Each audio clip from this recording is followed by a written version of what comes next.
Our next speaker is leading the redevelopment of the Miller, and some people might call it Mueller, but we were educated on that last night. It's a 700-acre former municipal airport, and it's being redone into a mixed-use urban community for the city of Austin so they can keep it weird. She's a registered landscape architect and worked in private practice for 13 years in land planning and landscape architecture before joining the city of Austin in 1997. She's worked exclusively with the Miller Project since 1999, seeing it through the master planning process, master developer selection, negotiations, zoning, and ongoing implementation. Here to bring us some insight on the Miller District, please welcome Pamela Hefner.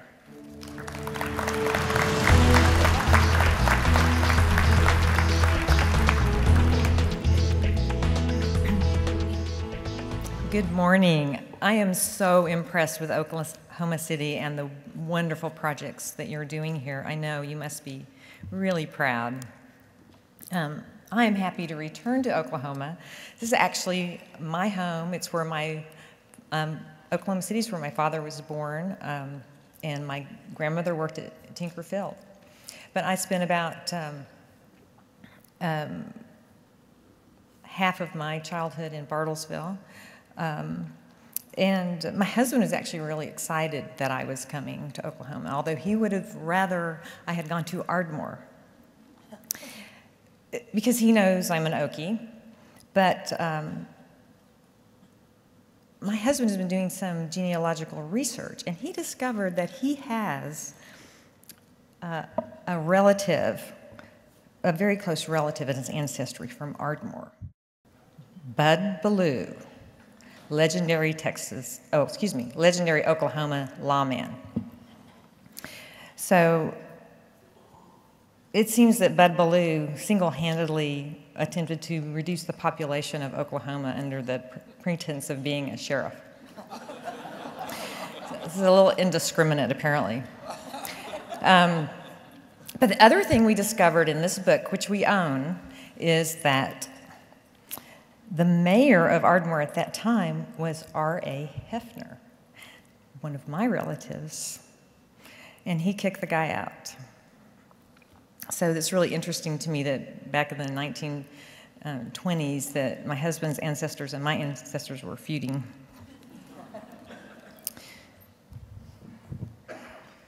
Well, you're here to hear about a project that I've been so fortunate to be the project manager on for the last about 13 years.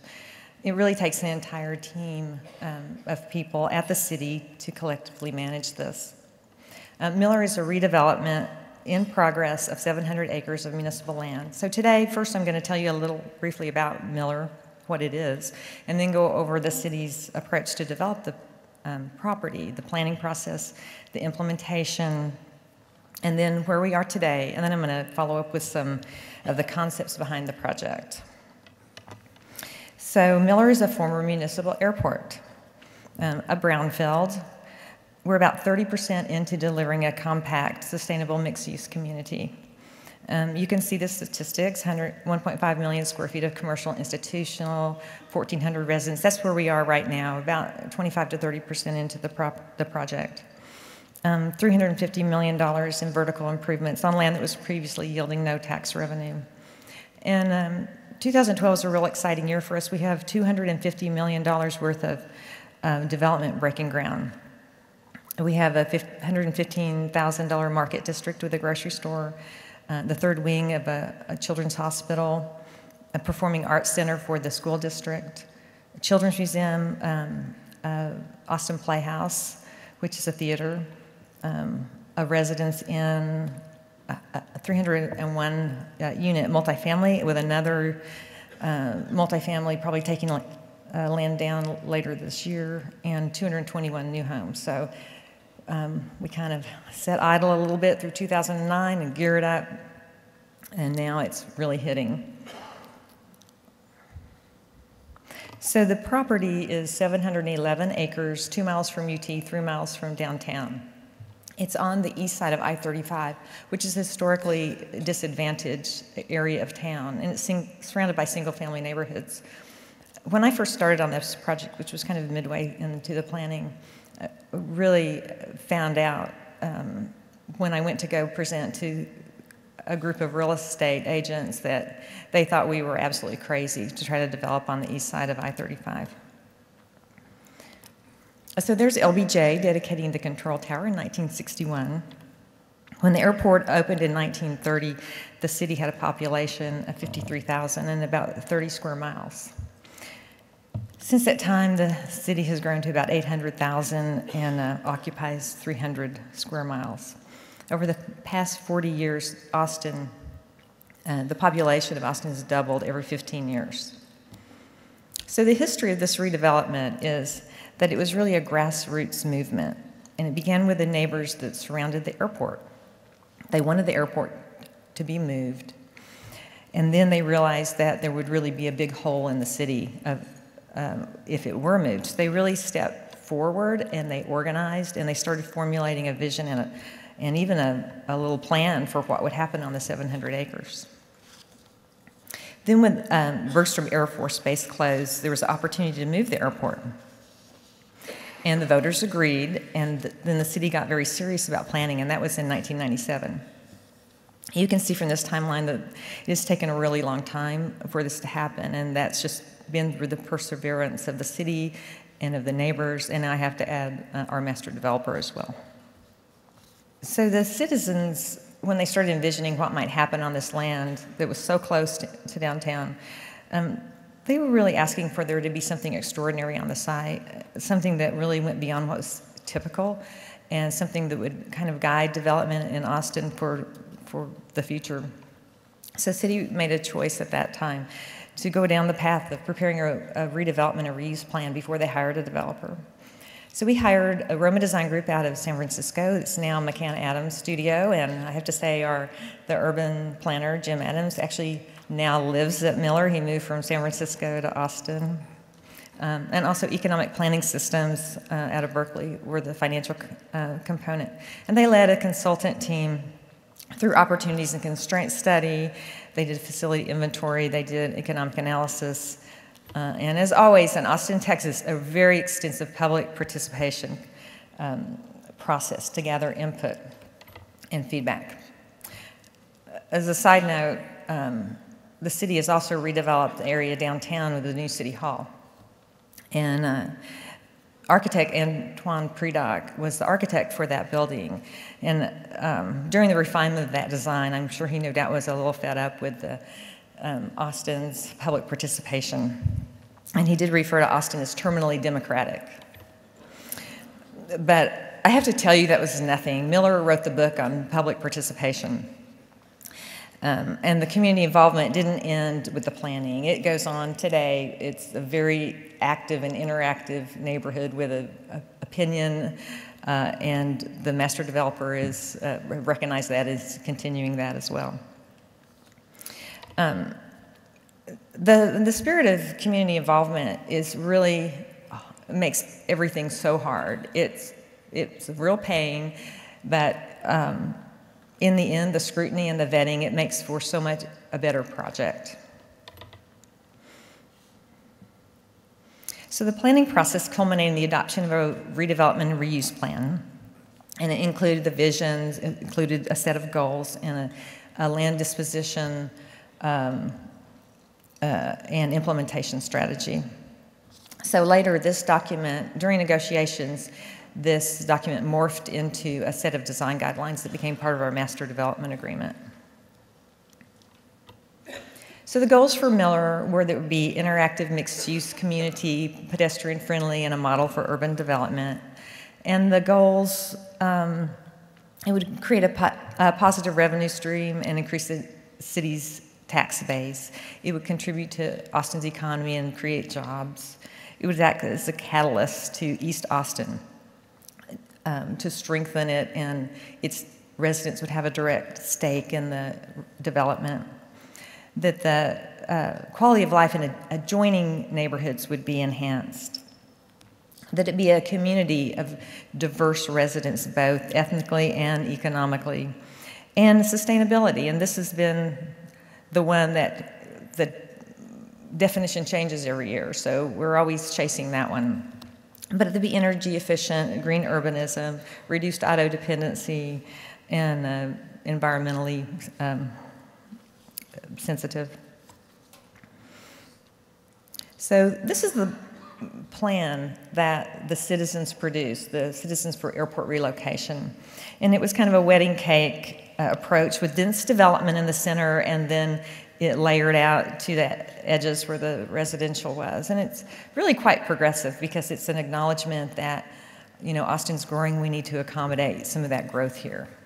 It took 8 years from the planning stages through to the adoption of the Master Development Agreement with Catellus. And during that planning, we discovered that as staff, one of our jobs turned out to be to fight off all the cannibals who wanted a piece of it. We got pressure from inside, outside, everywhere, nonprofits. Everybody wanted to take a little piece of land and didn't think it would, nobody would really notice. We had even city departments, we had political pressure. We had the state as well as TxDOT. We even had a pro-airport congressman from Houston who every 2 years introduced legislation to keep the airport open so that he could fly in really close to the Capitol. Never mind that we had a plan and stakeholders and a public process. So I had to go to the Capitol like every 2 years and tell them not to do it. But at the beginning of the process, the state decided they would consolidate all of their buildings, and they would take about a third of Mueller. And so the first whole planning process involved the state, and the plan on the left in 1998 was produced. And then the funding didn't materialize, and so they pulled out. So we started a new process. That's about when I came in. The 2000 plan was adopted. So that center plan, and it has about 5 million square feet of office in the Peachy area and also in the town center, because office was really hot right then. And also it had 300,000 square feet of entertainment and dining and about 4,000 small lot single family and townhouses, live work, apartments, condos. And then the last one on 2004, that's really close to what the adopted plan was in 2004. It really reflects more retail, more institutional, and an employment space, more residential. It's just denser and all. But the key point is that the plan was evolved quite a bit, and we allow it to do that still as economic conditions change. So this is the current program you can see on the bottom. Of the 5,675 units, 25% are affordable. Those have to be interspersed and indistinguishable from the market rate housing. Also, a neighborhood school and a rec center and 140 acres of parks and open space. I'm going to kind of go through the concepts of the plan. The plan was basically neighborhoods arranged around a town center with most of residences no more than a half mile from the town center. And the area by I-35, which is the northwest quadrant up there on the left, and that's the area that underwent the biggest change. That changed right along I-35 to regional retail. That property was always seen as the most valuable and kind of the economic engine for the rest of the development. So that changed to regional retail. And then I'll talk about it later, but the next quadrant in became hospital and institutional.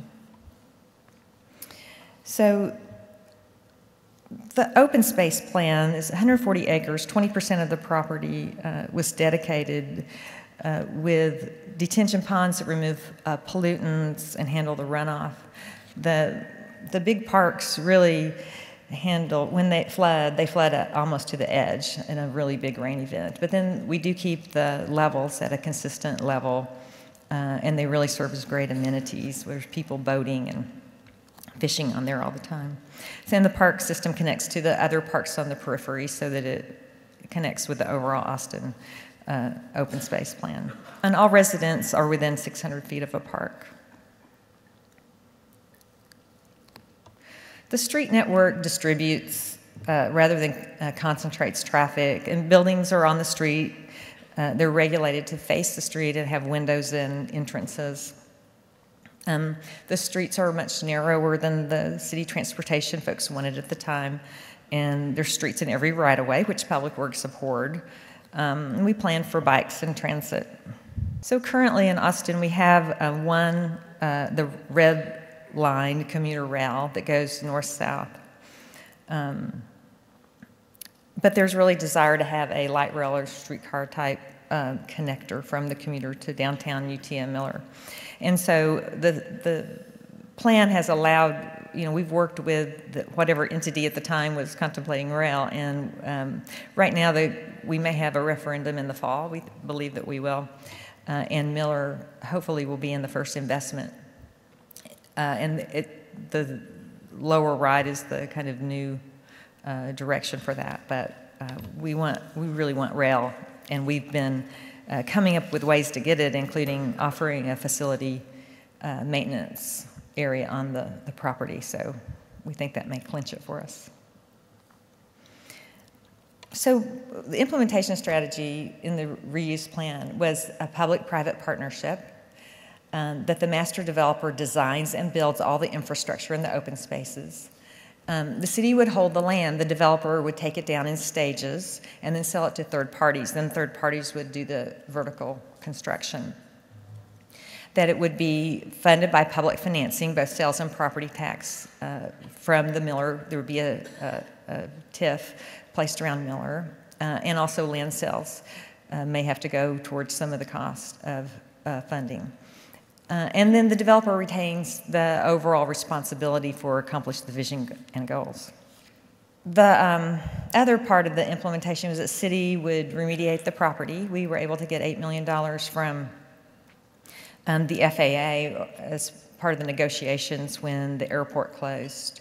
And it is almost entirely remediated at this point, almost all to single-family residential standards. And also that the city would process PUD zoning. So the city selected the master developer, Catellus, through a two-step competitive process with first a request for qualifications and then a request for a business plan. Catellus really considered the fact that we had an adopted plan that the neighborhood loved. They were as a really huge bonus. Part of the RFBP, the business plan, was that they had to respond to the plan and tell us anything that they would need to change up front. So it took 2 years to produce a master development agreement between the city and Catellus. First, we negotiated an exclusive negotiation agreement, and then we went to work on the MDA. So we weren't very far into it when the opportunity for a new children's hospital came about. I got a call from a doctor who said, "I heard that Mueller is completely contaminated." And I said, "No, it's not at all. It's just a little on the periphery, and we're taking care of it." He said, "Well, the hospital has plans for a new property way north, and we don't want to drive between the center city and the north." And so the doctors basically banded together and made a bid, for the hospital organization to bring it to Mueller. They talked to the city. We stopped negotiations and negotiated that deal. And with Catellus basically negotiating with Seton on the land sale price, and the proceeds would pay for bringing all the infrastructure into the center of the property. So it was really great because everybody's kind of flexible. Well, Catellus go ahead and start on the infrastructure while we negotiated the rest of the MDA. And I would characterize this not so much as negotiations, but mostly due diligence. It was really an incredible collaborative process. We had one planner, we had one pro forma, everything was very transparent. We had one engineer, and basically we had to work until the pro forma was right side up. And then we had to figure out how to do what council had said go do, because everything in the redevelopment plan was against city code. So we started kind of methodically going through and analyzing what it would take and bringing in city staff, and it was quite a process and quite involved. And we basically identified over 100 variances to city code. So the master development agreement is about 800 pages, and it's structured to achieve the planning and social goals that were in the reuse plan. The city holds the land and issues bonds to reimburse Catellus for infrastructure. The property and sales tax pay off bonds that go for the infrastructure. And Catellus assumes the risk, which is what the city, city doesn't want to have a lot of risk. And that's what they are able to do. All the land goes exclusively to Catellus, and the whole master plan is part of the financial structure. We ended up doing a plan unit development, which is kind of the grossest level. If you look at the zoning, it looks crazy because it looks like everything is allowed, and it looks like there's almost, you go to the site development standards, 0, setbacks 0, 0. It is identified by type of product. There are some limitations, but then the next step down is the design guidelines. And the design guidelines are what regulate each building type. And that's where the setbacks or the build-to lines come in, and they talk about volume, the relationship of buildings to streets, the interaction, the amount of windows that need to be on the street to have an active street. And then the next restriction down is the covenant, so that there are use restrictions on individual lots so that you don't end up with something really undesirable next to you, even though it looks like you could do it in the zoning. This is what we're aiming for, and I'm going to go kind of through where we are today. This is the regional retail that was originally office or research. Besides the hospital, which it sits next to, this was the first development on the site, and the sales tax generated was used towards the bonds to pay for the infrastructure. And so it did what it intended. It's not the development pattern that we preferred, but Catellus did push retailers to make many concessions, including turning their back on I-35.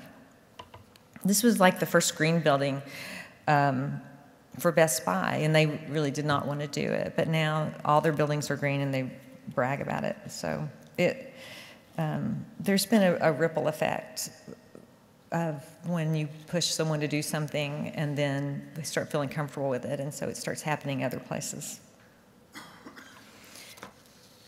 One thing we did do is plan for redevelopment of this site. And located all the infrastructure under private roads that are an extension of public roads that extend through the private property, so that over time, when the market is there, it can be redeveloped and a more dense site, like into 4 parcels.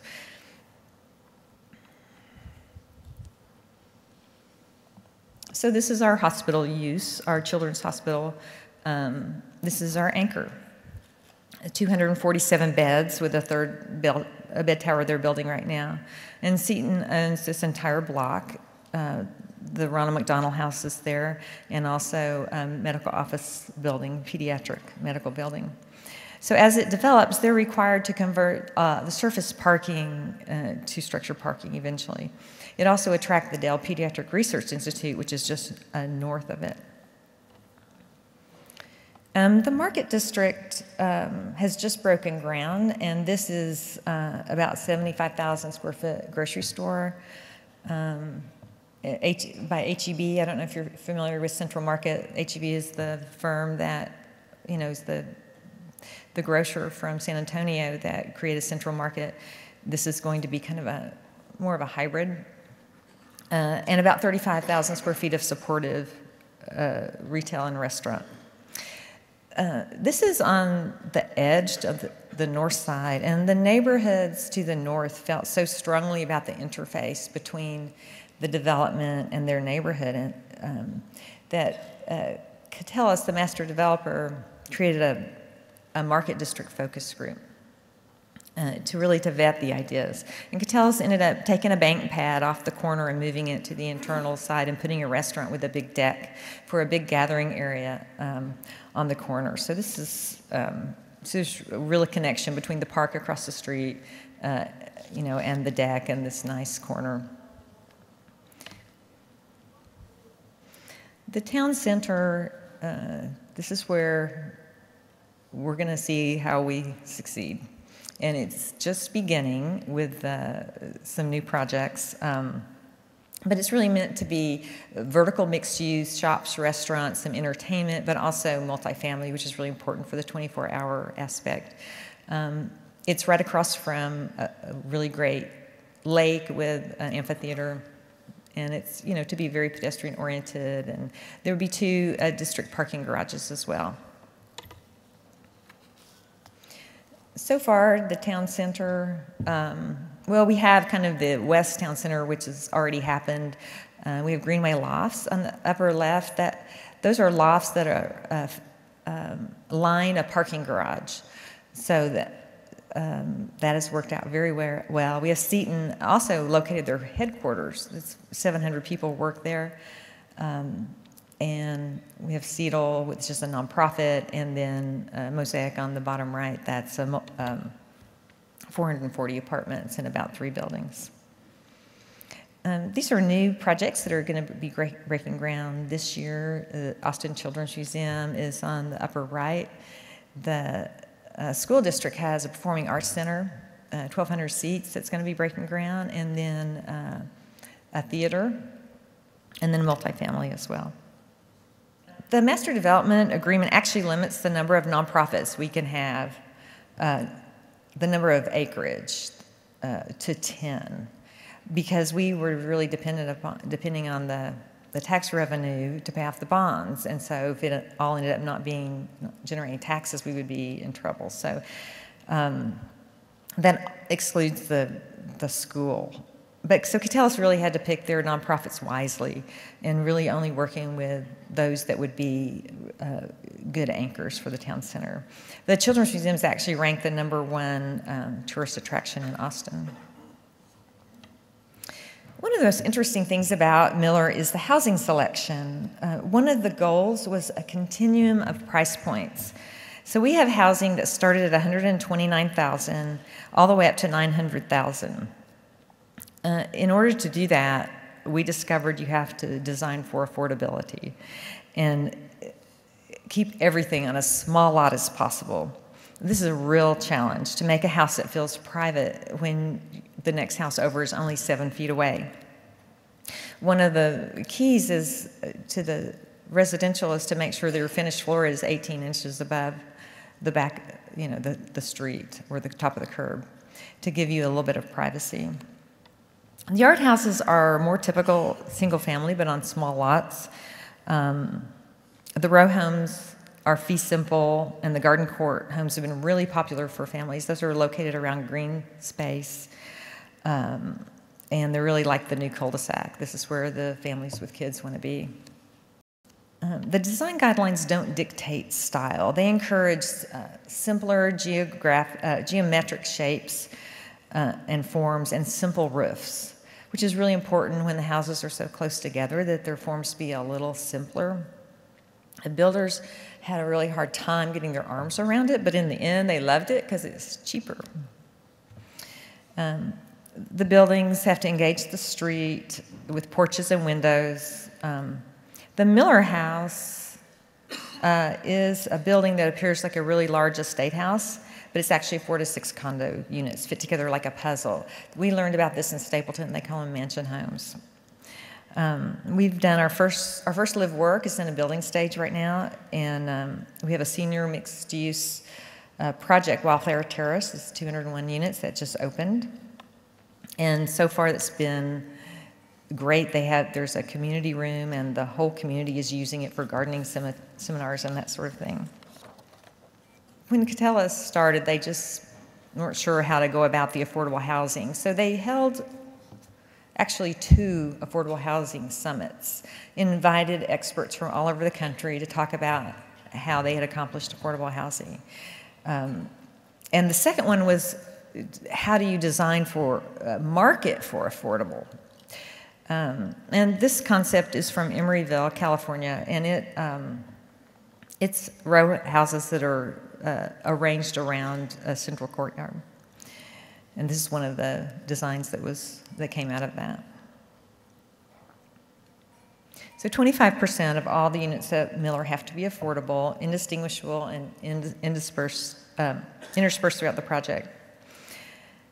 Affordable is defined as those making at or below 80% of median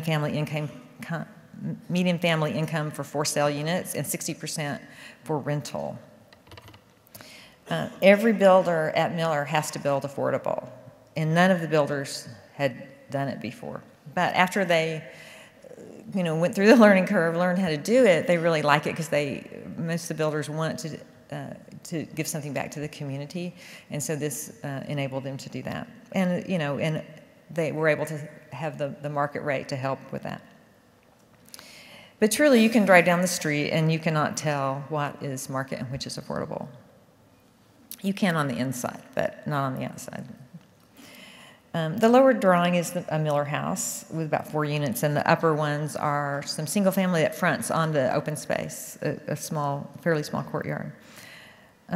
So a key goal that couldn't be nailed down in the MDA, this is one of the things we kind of punted to happen later, was sustaining affordability, because that was a real desire, so the first buyer didn't just make a huge windfall, but to sustain it. But we worked on an affordable housing plan, and what came out of that was the Mueller Foundation Shared Appreciation Program to create long-term affordability. So the Mueller Foundation is funded with a fee on every property transfer, and actually affordable housing is one of their goals.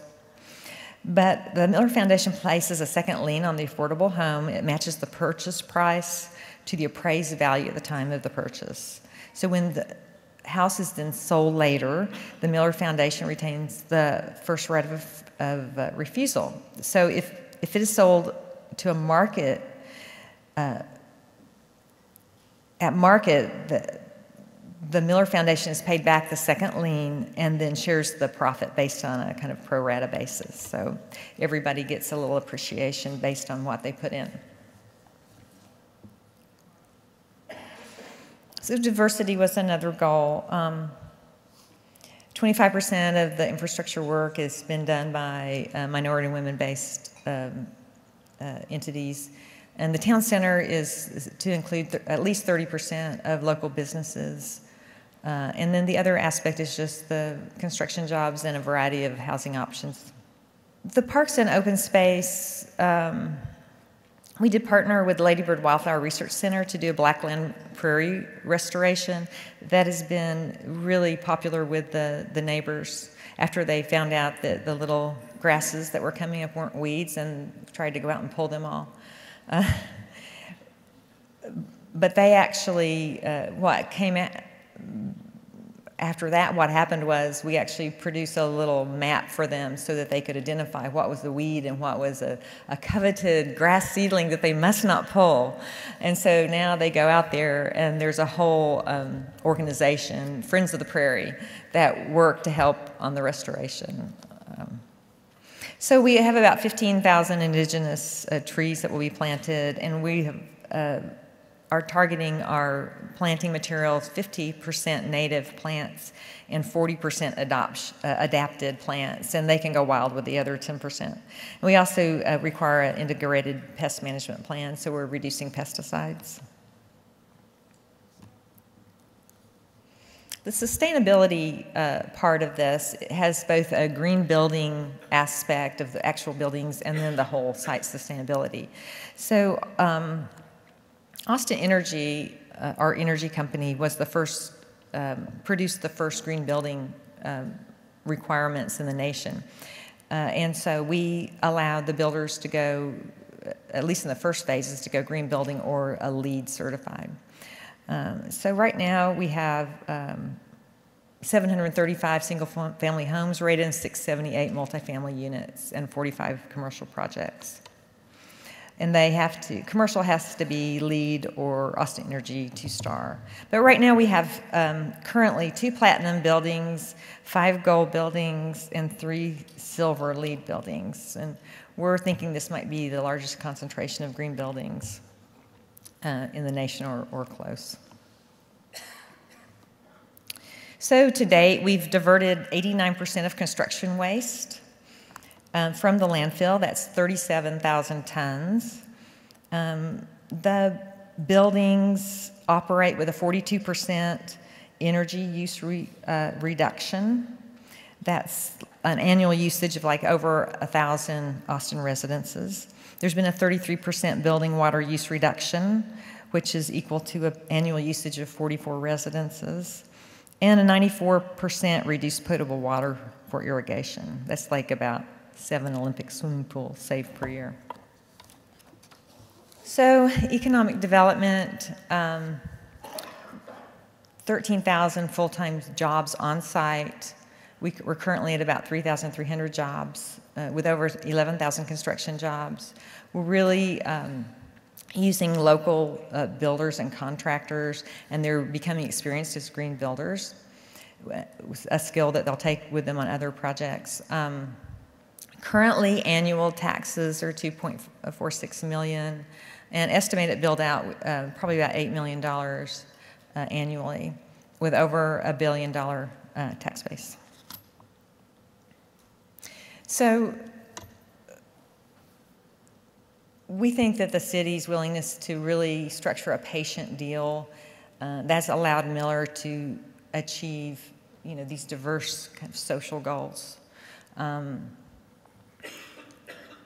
The environment of innovation and collaboration between the developer has been key. I think selecting a developer who really likes the idea of what you're trying to do and is really promoting it themselves and not fighting it. So it's become the city and the developer and not the city against the developer. That's everything for this project.